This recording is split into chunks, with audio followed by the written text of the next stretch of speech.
Salut à tous, on décrypte tous les infos du jour et on démarre cette revue de presse avec quelques infos officielles et rumeurs qui s'écoulent l'Europe. C'est parti avec Toulouse FC qui anticipe déjà l'avenir. Selon l'équipe, les dirigeants toulousains souhaitent prolonger leur entraîneur Carles Martinez-Novel. Même si les négociations n'ont pas encore officiellement commencé, la volonté du club est claire, s'inscrire dans la continuité et miser sur la stabilité. Arrivé avec un projet fort, Martinez-Novel a convaincu par son travail et sa vision du jeu au point de devenir un élément clé du futur toulousain. Le TFC veut prendre son temps, mais le message est envoyé. Martinez-Novel est l'homme du projet. Selon l'équipe, et ce n'est pas tout, James Rodriguez s'engage avec Minnesota. Le meneur de jeu colombien a signé son contrat jusqu'en juin 2026, avec une option de prolongation jusqu'en décembre 2026. Une arrivée XXL en Metz, Minnesota frappe fort en attirant une star internationale au CV impressionnant. Coupe du Monde, Ligue des Champions, grand club européen, rien que ça. James ouvre un nouveau chapitre de sa carrière et la MLS continue d'attirer des noms majeurs. Dossier à suivre de très près. Et du côté madrilène, gros dossier en coulisses du côté du Real Madrid. Selon les informations sorties ces dernières heures, la Maison Blanche suit de très près Vitinha, le maître à jouer du Paris Saint-Germain. Mais attention, la position du Real est très claire. À Madrid, on ne veut pas forcer les choses. Le club souhaite avant tout que Vitinha fasse le premier pas, qu'il montre publiquement et clairement son envie réelle de rejoindre le Real Madrid avant même d'ouvrir des discussions avec le PSG. Un message fort envoyé aux joueurs. Si tu veux le Real, tu dois le prouver. Car malgré cette exigence, le Real Madrid est prêt à passer à l'action. Les dirigeants madrilènes seraient disposés à dépenser plus de 100 millions d'euros pour boucler l'opération, preuve que Vitinha est considéré comme un profil prioritaire pour le futur du milieu madrilène. À seulement 25 ans, le Portugais s'est imposé comme l'un des meilleurs milieux d'Europe, indispensable au PSG par sa vision du jeu, sa justesse technique et sa capacité à dicter le tempo. Autant dire que Paris ne lâchera rien facilement, ce dossier pose donc une question centrale. Vitinha est-il prêt à s'opposer à son club et à afficher son ambition de rejoindre le Real Madrid? Sans ce signal fort du joueur, Madrid n'ira pas plus loin. Le bras de fer est lancé. Et dans ce genre de dossier, quand le Real Madrid entre en scène, rien n'est jamais anodin. Et de l'autre côté, Manchester United a étudié une piste pour le moins surprenante lors du dernier mercato hivernal. Selon Ben Jacobs, les Red Devils ont sérieusement envisagé le recrutement de Wilfred Ndidi, actuellement sous contrat avec Beşiktaş. En interne, le milieu nigérian était même considéré comme le joueur secret du club, un profil suivi discrètement afin de renforcer l'entrejeu mancunien, jugé trop fragile et irrégulier cette saison. Les discussions ont porté sur un prêt avec option d'achat estimé à environ 12 millions d'euros. Une opération jugée intéressante sur le plan financier, mais aussi sportif, au vu de l'expérience de Ndidi au plus haut niveau, notamment en Premier League avec Leicester. Solide défensivement, réputé pour sa récupération de balles, son impact physique et son intelligence tactique, Ndidi cochait plusieurs cases dans le cahier des charges de Manchester United pour le mois de janvier. Mais malgré ces échanges et cette réflexion avancée, United a finalement décidé de ne pas aller plus loin. Le club a préféré renoncer à cette piste, estimant que le Nigérian ne correspondait pas totalement aux priorités du projet à long terme. Résultat, pas de renfort à ce poste cet hiver et Wilfred Ndidi reste à Beşiktaş, tandis que Manchester United continue de scruter le marché pour l'été prochain, selon Jacobs Ben. Et de l'autre côté, la Juventus vient de subir un gros revers judiciaire contre Cristiano Ronaldo. Le club turinois ne récupérera pas les 9,8 millions d'euros versés en 2024 aux Portugais. Ce jugement fait suite au litige lié à la réduction salariale durant la période Covid. À l'époque, la Juve affirmait que les joueurs avaient accepté de renoncer à une partie de leur salaire, mais Ronaldo, lui, réclamait près de 20 millions d'euros de salaire impayé pour sa période au club avant son départ en 2021. La justice a finalement donné raison à CR7, estimant que les accords n'étaient pas juridiquement valables, un dossier embarrassant pour la Juventus qui ternit encore un peu plus l'image de sa gestion récente. Pendant ce temps, Cristiano Ronaldo sort vainqueur, même loin des terrains. Que pensez-vous de cela? Dites-nous dans le commentaire. Et maintenant à Barcelone, selon Sport, le FC Barcelone s'apprête à frapper un énorme coup sur le marché des transferts. Selon Sport, le club catalan a pris une décision ferme. Activer la clause libératoire de Marcus Rashford, fixée à 30 millions d'euros. Pas un euro de plus, pas un euro de moins. Du côté de Manchester United, le message est clair et sans appel. Aucune négociation ne sera possible. Les Red Devils refusent catégoriquement de revoir le prix à la baisse. Pour eux, cette clause reflète parfaitement la valeur réelle du joueur sur le marché actuel. Et il faut dire que Rashford réalise une saison exceptionnelle sous les couleurs blaugrana. L'attaquant anglais a été impliqué dans 23 buts en 33 apparitions, toutes compétitions confondues, buts décisifs, passes clés, influence offensive, Marcus Rashford est devenu l'un des hommes forts du Barça cette saison. Au sein du club catalan, on estime que recruter un joueur de ce calibre à moins de 30 millions d'euros est tout simplement impossible dans le football moderne. À ce prix-là, le Barça considère l'opération comme une véritable opportunité de marché. Si la clause est activée, le dossier sera bouclé rapidement, sans discussion interminable entre les deux clubs. Une signature qui pourrait totalement redistribuer les cartes en attaque et confirmer les grandes ambitions du FC Barcelone pour la saison à venir.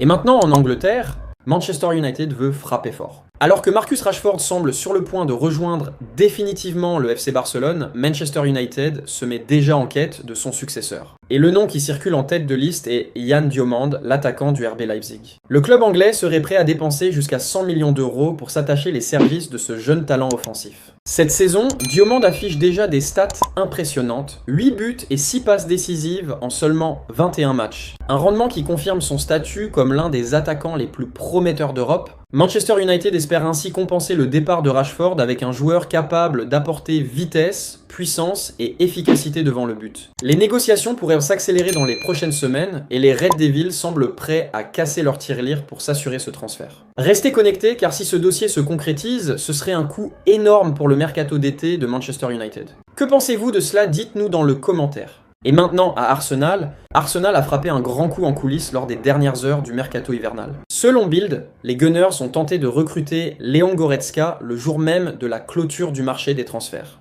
Le club londonien a transmis une offre de dernière minute au Bayern Munich, preuve d'une vraie volonté de renforcer son milieu de terrain avec un joueur d'expérience internationale capable d'apporter impact physique, projection et leadership. Mais le Bayern Munich a dit non. Les dirigeants bavarois ont choisi de refuser l'offre d'Arsenal, préférant conserver Goretzka jusqu'à la fin de la saison, malgré une situation contractuelle très particulière. Car l'information majeure est là.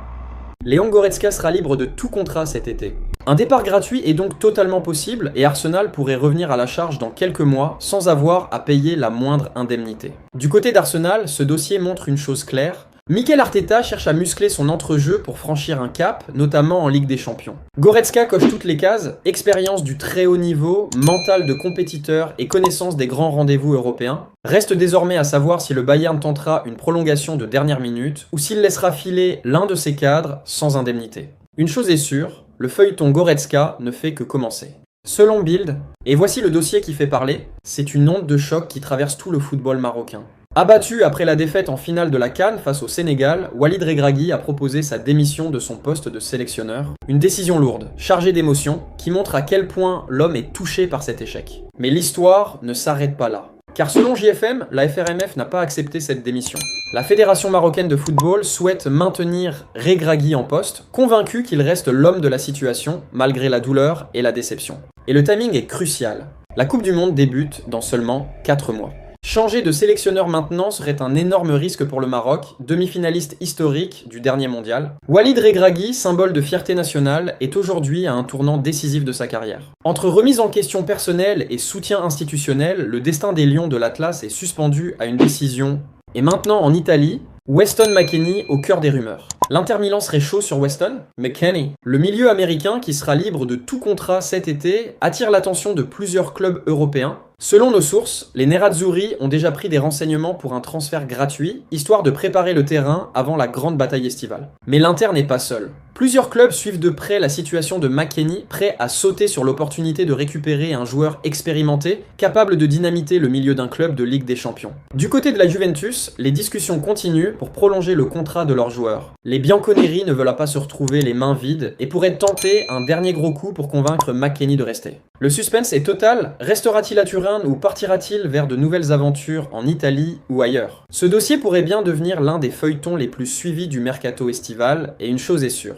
Toutes les options restent ouvertes pour ce joueur qui peut faire basculer le milieu d'un club à lui tout seul. Alors, Inter Milan, Juventus ou surprise d'un autre club? On suivra ça de près cet été. Que pensez-vous de cela? Dites-nous dans le commentaire. Et maintenant, une surprise pourrait changer la donne. Selon The Athletic FC, le club de Birmingham a fait le choix de ne pas rompre le prêt du joueur, pourtant arrivé de Liverpool avec beaucoup d'attentes. La raison est simple, éviter de lourds frais de résiliation anticipés durant le mercato hivernal. Une décision économique, mais sportive, discutable. Résultat, à 22 ans, Harvey Elliott se retrouve dans une zone grise totale. Il n'est ni pleinement intégré dans le projet d'Aston Villa, ni réellement maître de son avenir. Et la situation est d'autant plus délicate qu'un élément contractuel clé plane au-dessus du dossier. Rappel important, s'il dispute 3 matchs supplémentaires avec Aston Villa, le club sera obligé de l'acheter pour 35 millions de livres sterling. Une clause automatique qui change complètement la donne. Du côté de Villa, la prudence est donc maximale. Chaque minute jouée par Elliott est désormais calculée, presque stratégique. On est clairement dans une gestion de risque financier, alors que le joueur, lui, souhaite surtout enchaîner du temps de jeu pour relancer sa progression. À Liverpool, cette situation est suivie de très près. Les Reds savent que 35 millions de livres pour un joueur en manque de continuité peut être un pari risqué pour Villa, mais aussi une belle opportunité si le talent explose d'ici la fin de saison.